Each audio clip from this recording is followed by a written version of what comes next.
Pleasant good afternoon, Tobago. To the viewing public on the various platforms you are tuned in to us, and to the members of the media. Welcome to the Innovative Democratic Alliance presser for today, the 12th of November, 2024. We are coming to you from the head office of the Innovative Democratic Alliance here in 31 Wilson Road in Scarborough. I am Kate Rotman, and I am joined by the political leader of the I.D.A, Dr. Denise Sawyerfat Angus. Today, we want to speak to you on two pressing topics. The topic of education in Tobago and in Trinidad, the success, failures, the solution. We will also address the issue of going beyond the political meandering and reactive politics here in Trinidad and Tobago, and especially as we put to the center of our discussion Tobago's quest for greater self-determination or autonomy. But first of all, let us look at the issue of the education in Trinidad and Tobago. Education is one of the foundational pillars of any society, one that powers our economy, our culture, and the progress of our communities. Yet, despite some bright spots, it is clear that the education system faces serious challenges that need immediate attention. So today, let us look at where we are succeeding, where we are falling short, and what we as the Innovative Democratic Alliance believe needs to be done to turn things around. Let's start with the positive. Our country has produced some amazing achievers. Every year, we see some students excelling at CSEC and CAPE exams. These young people and the teachers who support them show that we have tremendous potential in Trinidad and Tobago. But here's the thing. While this achievement is truly noteworthy, I would want to say that these are exceptions and not the norm. This success stands out, but they do not paint the full picture of what is happening in all our classrooms. Therefore, we cannot choose to only celebrate the few without addressing the struggles faced by the many. Let us look at the harsh realities of our education system by looking at the data.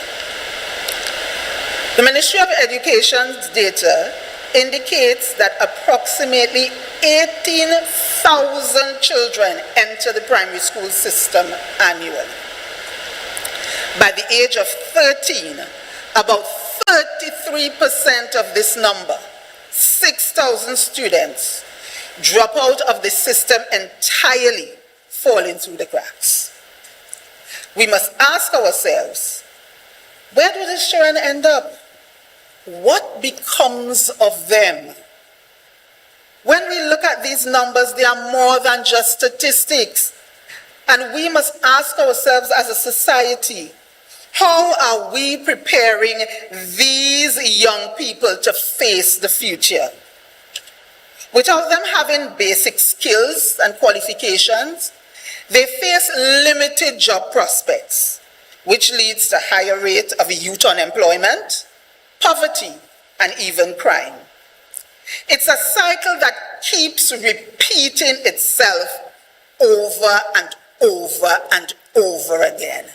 And it's a cycle that we must break. And when we look at the national crime situation, we can see the grim reality of a failing education system. And by the way, as we talk about dropouts, there are laws about school dropouts in this nation. But are they being enforced? Are we using this to monitor and to manage the situation? I will tell you, your guess is as good as mine. But let's go back to the whole issue of the data. We indicated that 6,000 children are lost to the system at the age of 13. And of the remaining 12,000 that proceed onward to CSEC and CAPE exam, recent numbers indicate that the education system has a 58% failure rate. That is, some 6,960 students end their school career attaining less than 5 subjects. So while the Education Minister is celebrating the 7 students that are being recognized among the top regional awardees for CAPE and CSEC in 2024, and let me say, we do commend the hard work and the impressive achievement of these students. But while we celebrate the success of the few, I want to say that it is sad that these are truly the exception and not the norm. The stark reality is our education system is not working for everyone. But why is our system failing? And failing so miserably? Let me just highlight a few issues that may be contributing to this. One issue is the issue of our one-size-fits-all curriculum. This does not work in the best interests of our children.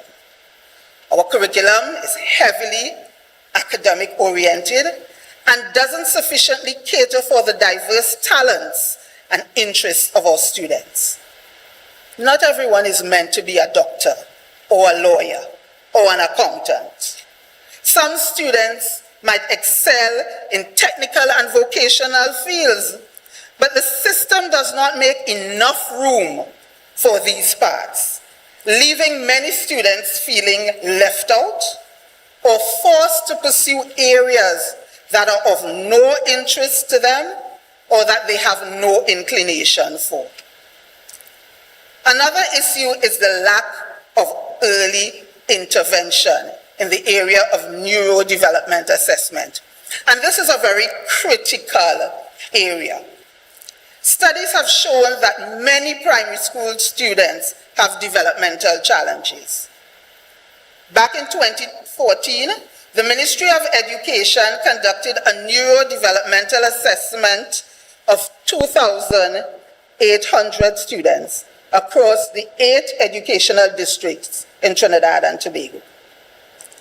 The study revealed that 78% of this number, 2,184 young students, faced some form of learning difficulty. 46%, or 1,288 students, had delayed processing difficulty. 17%, or 476 students, had significant delayed processing difficulty. And 15%, or 420 students, had major delayed processing difficulty. So much so that they needed to undergo further screening and testing. Note that delayed processing difficulty could be the result of undiagnosed hearing and eyesight, or even learning disabilities that makes it difficult for the child to understand and process information. Treatment information was done with the 15% that had major delayed processing disabilities. And of this number, 90%, or 378 students, experienced positive behavior change as a result of the intervention. What this clearly shows is that early intervention is key. It's about giving each child the best chance to succeed from the very start of their learning career. Another issue is the under-resourced school and overworked teachers. Our schools, especially in rural areas, lack resources, and our teachers are stretched to the limit.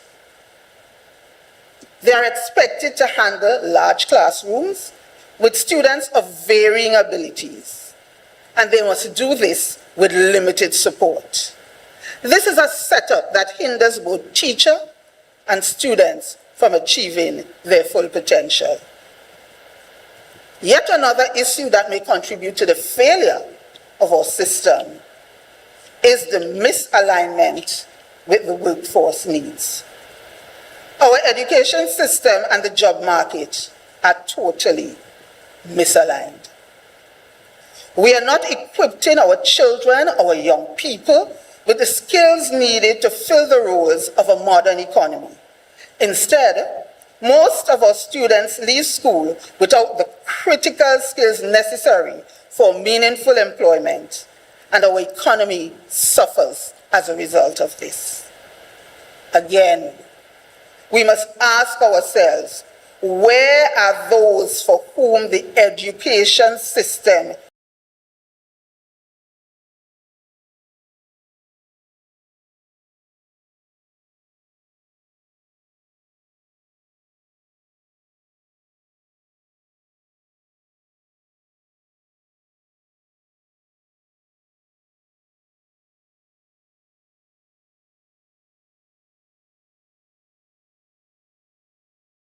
do not work for? Where are they now?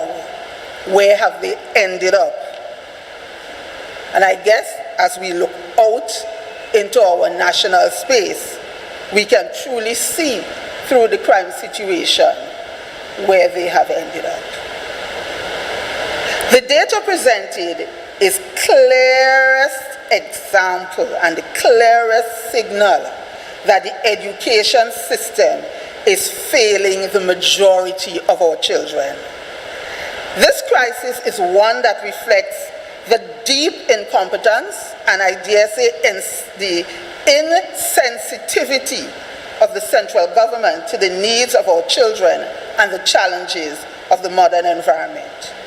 They seem content to celebrate isolated success and fail to acknowledge the overwhelming reality for most of our children.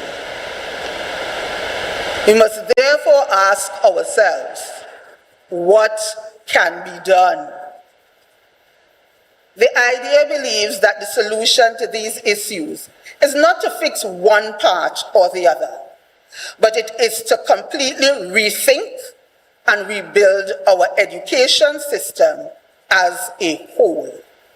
We must reimagine an education system that is proactive and discard the reactive mode we now operate in. This would mean we place focus on crafting a system that works for every student, for every child. One that focuses on early intervention programs. Well, since our children deserve an education system that is responsive to the changing environment that they live in. One that sees early intervention as an investment and not an afterthought. A comprehensive and universal neurodevelopmental screening program must therefore be prioritized, alongside dedicated resources to ensure that every child identified with developmental challenges has access to the support they need. I would want to say that we can look at the implementation of a national or nationwide neurodevelopmental screening program for children from 4 to 6 years prior to them entering the school system to identify learning and developmental challenges at an early stage, the earliest stage possible. We believe that every child has potential, and therefore early intervention can ensure that students receive the support they need to succeed.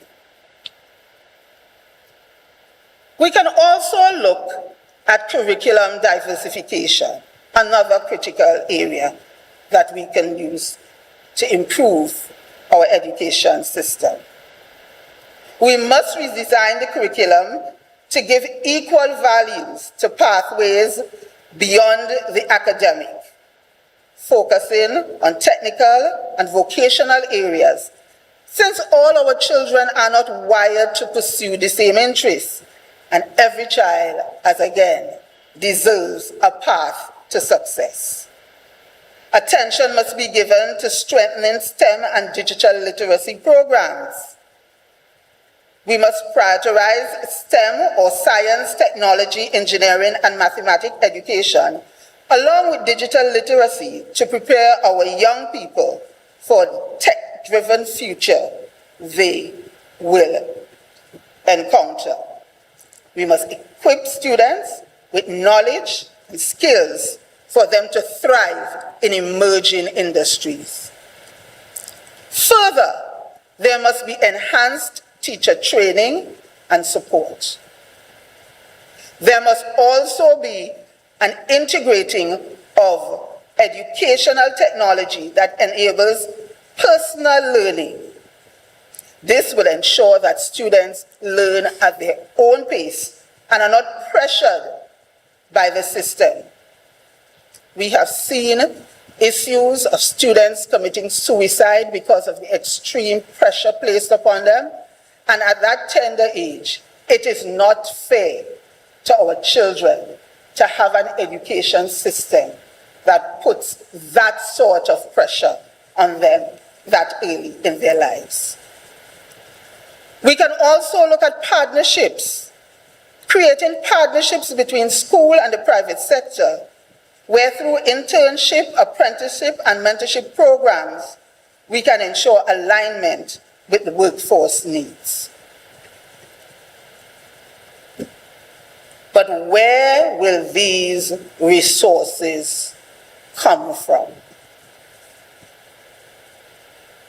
It is to be noted that the changes that needs to occur as we reimagine and rebuild our education system, that they must be considered an investment into our children and an investment into the future of this nation. It would require an increased budget in education.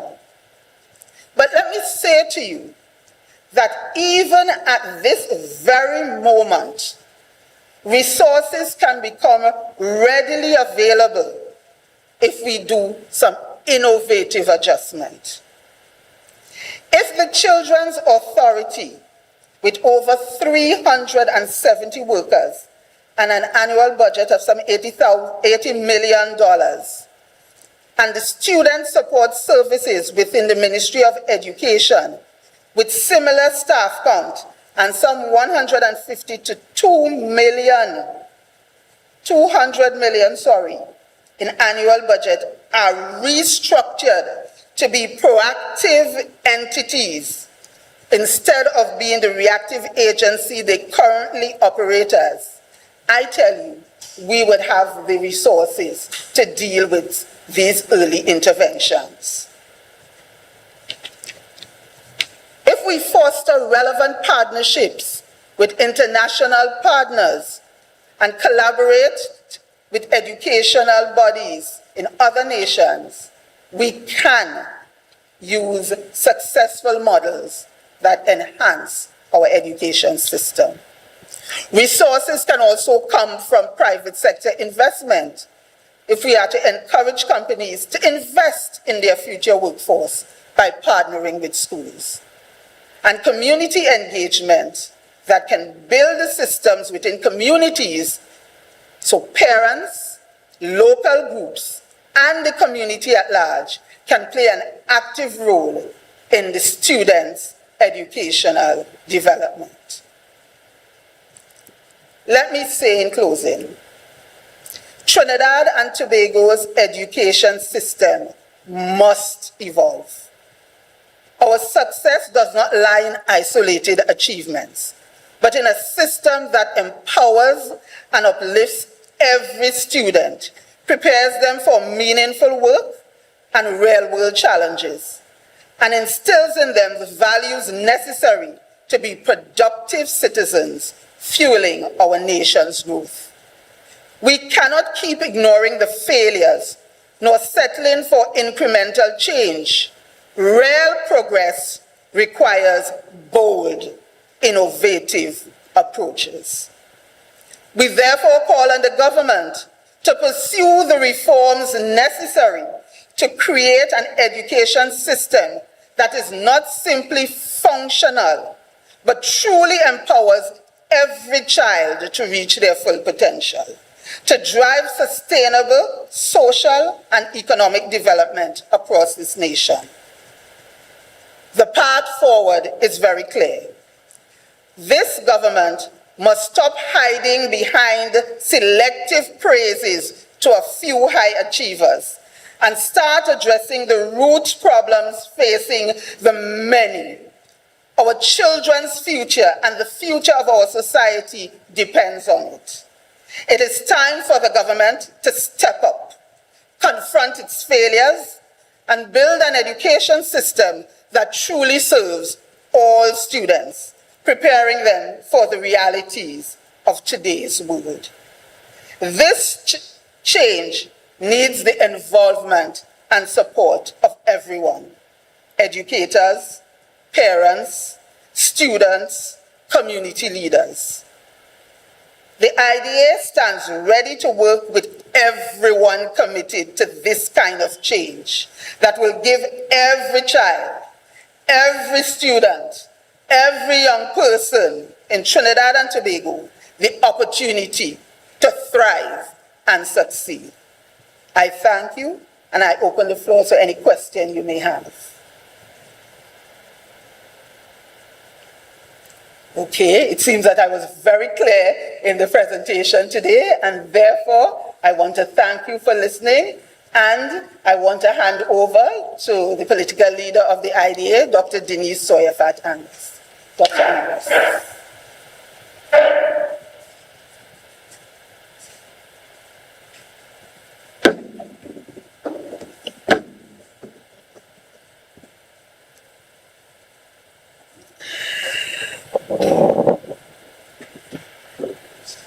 Okay.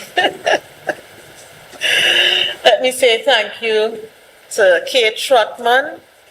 Certainly that was a comprehensive delivery on the challenges of our education system and providing some of the solutions so that every single child has the opportunity to thrive and succeed. And so let me say a pleasant good afternoon to the people of Tobago, Trinidad, the diaspora, wherever you are viewing and listening, and of course, members of the media. Thank you for being here. We turn our attention now to discussing the future of Tobago, an island with a unique culture, proud heritage, resilient people who deserve to be prosperous. We stand at a critical crossroads, and the Tobago bills are before Parliament, which are being touted as a solution. But these bills do not provide us with true autonomy. They are more of the same, a superficial attempt to appease us with concessions that keep control firmly in the hands of central government and keep us in dependency mode. Last Sunday and Monday, we got a full history lesson from the Chief Secretary and then subsequently from the PDP political leader. history lessons on Tobago that we will not be engaging in at this point, because this is a time for us to get into action. The time for history lessons have been long gone, and quivering about who is right and who is wrong, we leave that to them. But what we could tell you is that from January of this year, the I.D.A. saw this crisis coming on our hands. We knew that without strong leadership, these bills would become yet another political tool, a carrot to dangle before elections. That's why at our press conference in middle of January of this year, how many months? That's about 10 months ago, if not 11, we called on the Chief Secretary to reopen the consultative process with the people concerning the bills. But he ignored those suggestions, choosing instead to distance himself, claiming that addressing these bills were not his place and not his job. Now we are seeing reactive, piecemeal politics from all sides, while Tobago's future hangs in the balance. True leadership is not reactive, it is proactive. Since January, the I.D.A. advocated for a task force that would unite all political parties and legislative members in consulting with the people to design a plan that genuinely reflects the will of Tobagonians. We explained that more than 10 years have gone since the beginning of the last discussions, and there are many young incoming adults who should be given the opportunity to weigh in on the matter. The rapidly changing socio-economic environment in Tobago, the increase in crime, also demanded we have further discussions on the issue before signing off. By ignoring this call, the Chief Secretary abdicated his responsibility to lead the autonomy talks. We also called on the legislative members back then, including the minority, for them to make demands on the House for it to be done. Nothing. We reached out and even visited some of them. Again, nothing happened. They all dropped the ball on this, and we have found ourselves in reactive mode with a bill that is more dangerous to us at this time than is useful. Imagine if the Chief Secretary had taken this approach. By now, we would have had a united front, a carefully crafted proposal backed by the people, and a blueprint for Tobago's future that is not just reactive, but visionary. Instead, he now finds himself playing catch-up, offering reactive speeches and delegating his leadership to others, while Tobagonians are still waiting for real answers. With elections on the horizon, as usual, the central government, once again, using it as political carrots to manipulate our people. The danger is that they're offering us 6.8%. Mind you, right now, they could give us 6.9% of the national budget without passing this bill. We have never come close. But they say they're willing to give us 6.8%, a fraction that is barely enough to achieve walking side by side with our sister. They tell us we now have 5 miles more offshore, yet still they retain control over our resources, where we are not even included in the conversations or negotiations that are happening on our resources. They say we can with the caveat that central government can override those laws at any point. And worse, they have the gall to tell us something better, something is better than nothing. People of Tobago, what you're hearing is not what is. Tobago deserves real, unconditional control over our resources, our legislative decisions, and our future.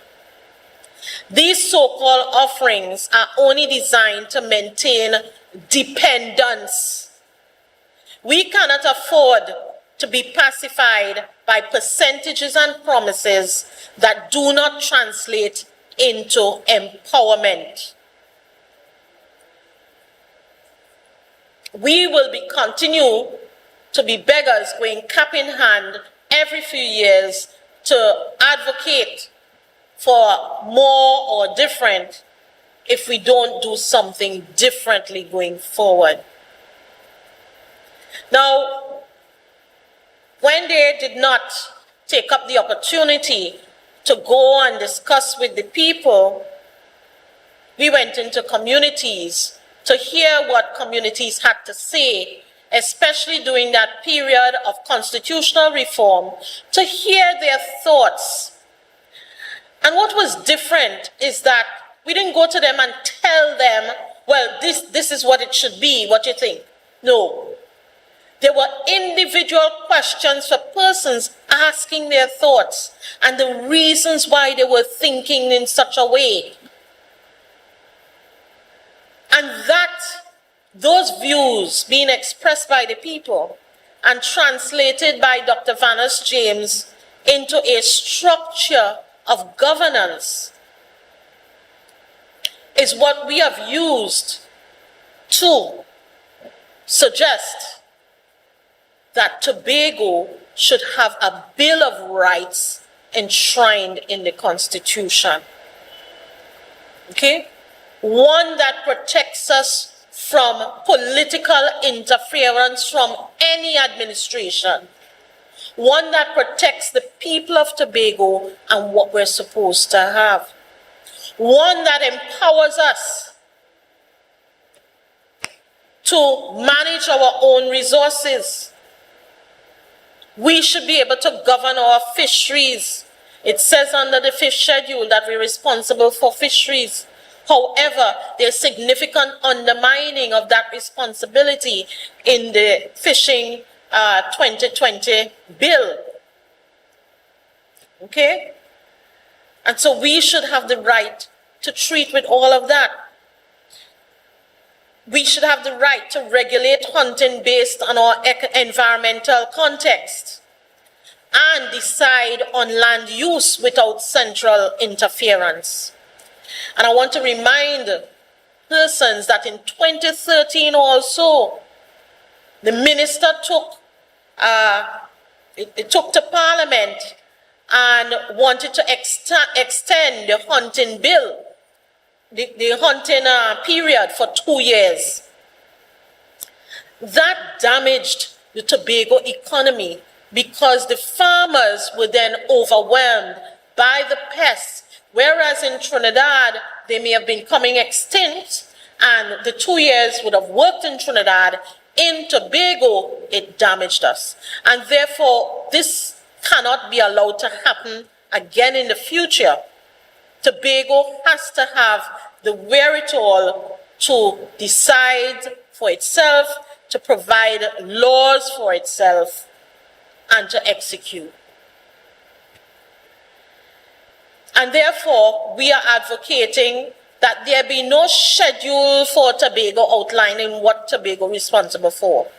The only schedule that we should have is a schedule that says the central government is responsible for the national security, immigration, judiciary, at least I think 5 items. But Tobago is responsible for the rest. Okay? And so there are no gray areas there. It is clear. And that has to be part of the Constitution. We must have the right to design our own government, and not one that just tweaks the Tobago House of Assembly Act. One that gives us a new governance structure to deal with the challenges that we are now experiencing, right? And diminish the executive council dominance in the legislature. So what you're looking at is having a smaller, more effective executive, a larger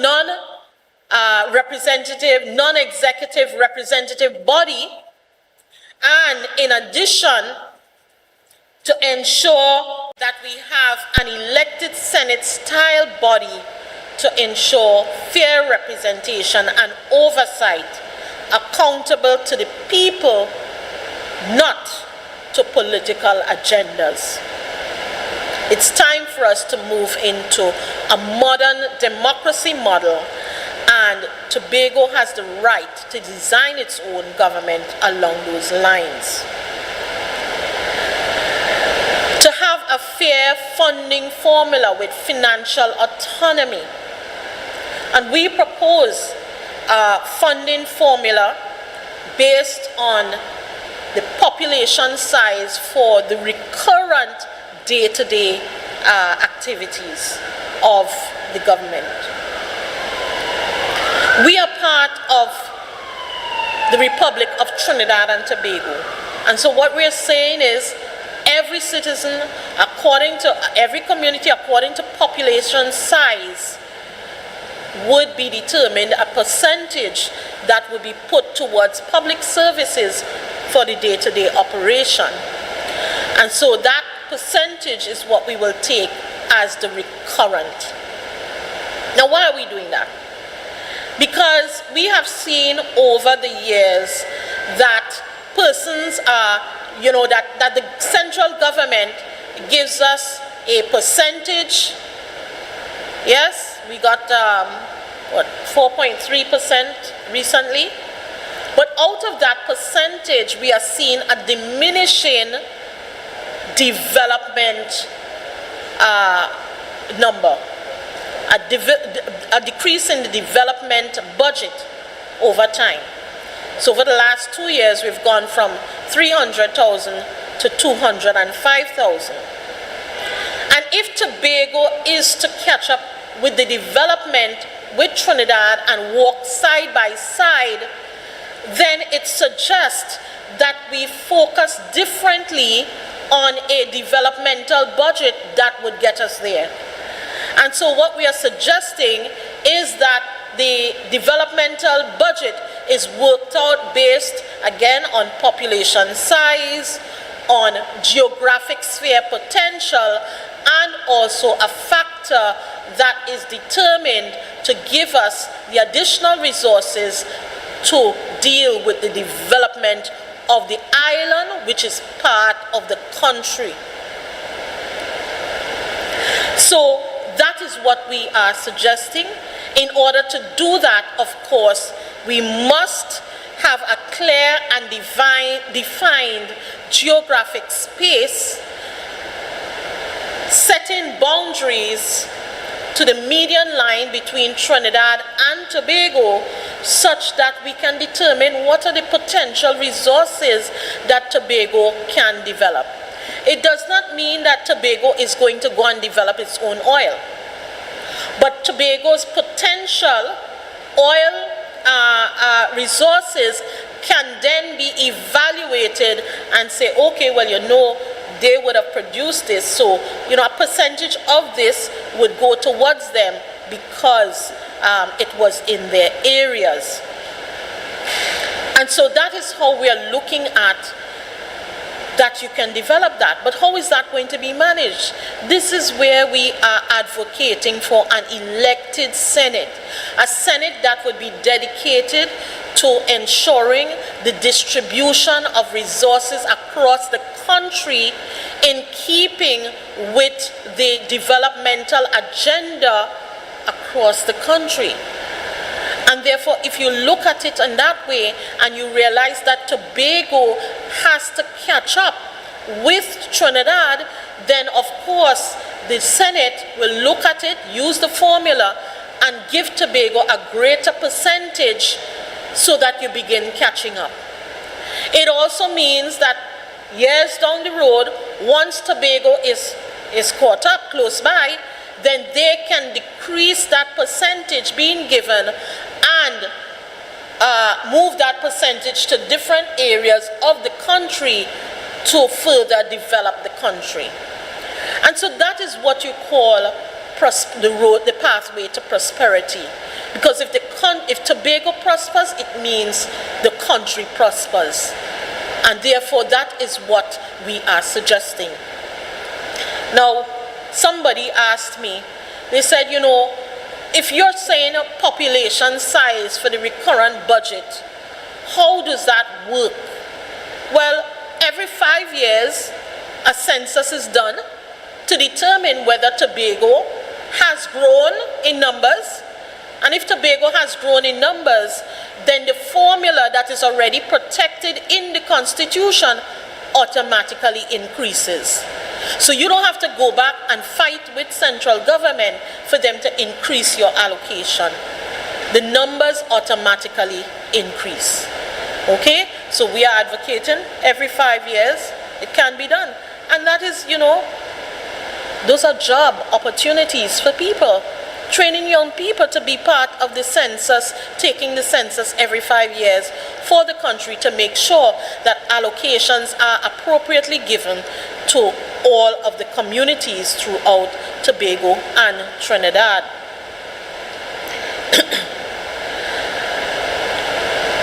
True autonomy, though, is also about empowering communities, especially at this time. Through our consultations, we learned that Tobagonians feel disconnected from the decision-making process. And I'm sure it is not limited to Tobago, but we, you know, would have worked with those in Tobago. And, you know, when you look at it, we are having such a disconnect within our society with the bombardment of the digital world into our homes, into our families. You know, our children are becoming very socially distant, even from their parents. Families no longer have family dinners to come together. Our values and principles have been destroyed. The community cannot even support assisting families in need in their areas. And what do we have the result? Increasing crime and a whole lot of social economic issues that are devastating our communities at this time. And that is why communities are saying they want the right to manage their own affairs, direct funds to local priorities that they get to decide and don't have to wait on a THA for years to get it done. They want to have a say in their own development. So if they develop a product like the people in Lansomi with the Blue Food Festival, it must not be taken from them and carried elsewhere, and they have no benefits from it. And that is why we are advocating for also in the Constitution a community bill of rights. And that would empower our village councils with the authority and the funding and resources to manage their own needs. From local education, we heard it. Local education, who best can identify the challenges with the children in communities than persons living in communities, and therefore make an earlier intervention in the education process. From local education to medium infrastructural projects in their community. And it's all about creating economic resilience and self-reliance at the grassroots level. Think about a house. If you have a solid foundation, then when you add on top of that, you know you have a safe house. But if we don't invest in our grassroots, which is the foundation of our existence, our economy, our society, then we are not going anywhere. And so we are advocating for their rights in their constitution. We also want them to have financial resource autonomy for the villages. And we could use a similar formula of the development program to give those resources to them so that they can manage for developing themselves and maximizing on some of the opportunities to derive revenue from their communities.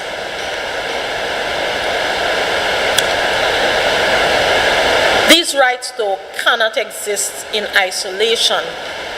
For Tobago to truly thrive and the country to prosper, we need the constitution reform that redefines governance not only for Tobago, but for the entire nation.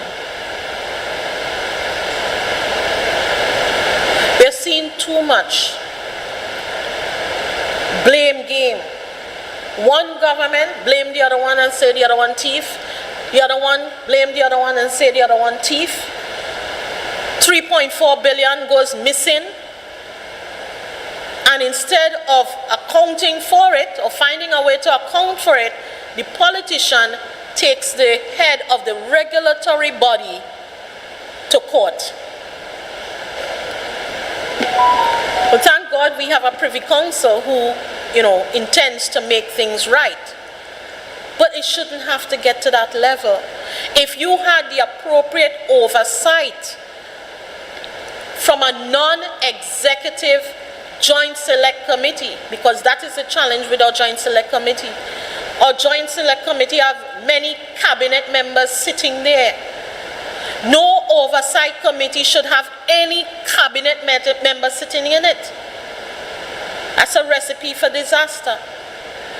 And so we should have a non-executive, non-cabinet composition of your Joint Select Committee such that the appropriate oversight can be done regularly so that we don't have to get to a politician suing the head of a regulatory body. That's shameful. Yeah? And the question becomes, why isn't he being investigated at this time? But we leave that there. But having the changes, a redesign of the government for more effective functioning with an elected Senate, this means a government will have balance of central power with our local autonomy, would protect communities from adverse laws made by central government. Right now, if central government makes a law, we have no say, and therefore we must have a redesign of the government such that any law made in Trinidad, we should have a say as to how it affects us. The current structure of dictatorship, which is outdated, fails to represent modern realities of young people lost in our education system, uncontrollable crime, disconnected families and communities, and also leaves Tobagonians vulnerable. This vision is not unattainable. And I go back in January, the I.D.A. laid out a roadmap for achieving it, urging the Chief Secretary to take the lead by forming an alliance of political parties and legislative members to work together on the bills. Instead, he abdicated his role. Again, first saying, not his place nor his job, to make the changes on the bills. Then he failed to show up to even present the bills himself, leaving it to the minority leader to move the motion on the bills. True leaders bring people together. They take responsibility for guiding critical issues. Tobagonians deserve better than a leader who only shows up when it's convenient, who reacts instead of leads. We need a chief secretary who understands that the future of our island is not a passing responsibility, it is a duty. So to the chief secretary, I say to you, it is time that you provide the strong leadership required on this issue. In your capacity as chief secretary, you must call the political parties together along with your legislative members. And we are going further. Add to that the village council president representing communities and economist Dr. Vanas James. Dr. Winford James and Miss Melville can still be there, but you must lead. You must lead this process to unite Tobago at this time. Hear from Tobagonians and get them what they want. While we say this is a dangling carrot and electioneering, activities, the I.D.A. sees this as perhaps the greatest opportunity for Tobagonians to get the upper hand in this discussion at this time. So, let's assume you did follow through and take the lead on this. You pull the political parties, the legislative members together, the representative from communities, Dr. James, everyone. We go through, we talk with communities, we listen to them, and finally, I would say, give it 3 months, if so much. 3 months, because we're going into a little Christmas season. 3 months. And then you give yourself, another 2 weeks to a month max to sit down and tighten up the framework. In fact, 2 weeks to tighten up the framework. And then you go back and get the signatures of all of those Tobagonians on board with the framework that you're presenting. Once you send that to Trinidad, well, let's go back. The central government has a role, the opposition has a role. The central government's role is to take this document from Tobago to Parliament, not tampering with it, because these are the wishes of the people of Tobago. Take it to Parliament, and then through the debate, the opposition's role is to support.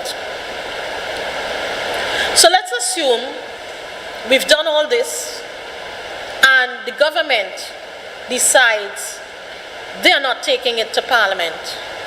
Well, guys, we all know what to do in the elections, right? Because you're going against the will of the people of Tobago. All right, so let's assume they took it to Parliament, and the opposition decides they're not supporting it. We know what to do. Yes, because they're going against the will of the people. So I'm saying that this is the opportune time for Tobago to really grasp this. Nobody is going to give you what you want.